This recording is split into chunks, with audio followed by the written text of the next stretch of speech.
Wales sports festival की रंगारंग इख्तितामी तकरीब हुई। स्पोर्ट्स की नामवर शख्सियात ने शिरकत की। 6 रोजा स्पोर्ट्स फेस्टिवल में 8 खेलों में कराची के 50 स्कूल्स और कॉलेजेस के 1000 से जायद बॉयज और गर्ल्स खिलाड़ियों ने हिस्सा लिया।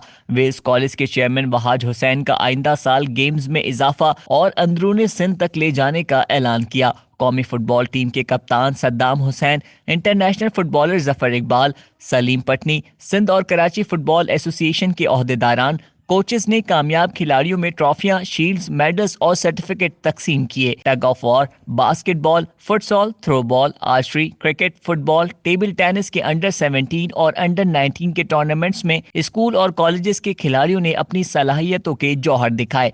इख्तितामी तकरीब में कामयाब बॉयज और गर्ल्स ने इस तरह के इवेंट्स को ज्यादा से ज्यादा ऑर्गेनाइज करने पर जोर दिया और वेल्स कॉलेज की जानिब से फेस्टिवल को खुश आइंद करार दिया। फुटबॉल, फुटसॉल समेत दीगर खेलों को स्कूल और कॉलेज की सतह पर अच्छे अंदाज में कराने से खेलों का मुस्तकबिल रोशन होता है। वेल्स कॉलेज ने जो बेड़ा उठाया है उसके इकदाम को कद्र की निगाह से देखते हैं और अपने हर मुमकिन ताउन का यकीन दिलाते हैं। इवेंट कोऑर्डिनेटर इमरान अली डोगर और उनकी टीम ने 6 रोजा स्पोर्ट फेस्टिवल के कामयाब करने पे जो काम किए हैं उनकी भी हौसला अफजाई की जाए। Chairman Wahaj Hussain, Sindh football association के secretary general Rahim Bakhsh Baloch, DFA central के नायब सदर आकिब खान, KL इलेक्ट्रिक के coach Akbar Baloch, tug of war के अजमत पाशा, नदीम अहमद, कराची यूनिवर्सिटी के director physical education Rashid Qureshi समेत खेलों से वाबस्ता अफराद ने शिरकत की। अंजार अहमद, DNN, कराची।